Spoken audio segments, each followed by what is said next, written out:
So, we're gonna zoom out. I'm gonna read it. So, 今日は鶏に餌をあげましたから、ボウルの中に餌がありませんでした。鶏たちはお腹がとても空いだったんでしょう。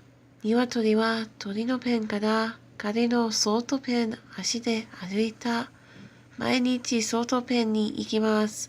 この鶏はとても速くてふわふわにいますが、ちょっとうがつな。おととい、すらしそうな虫を見たことがあります。でも、この虫は有毒だった。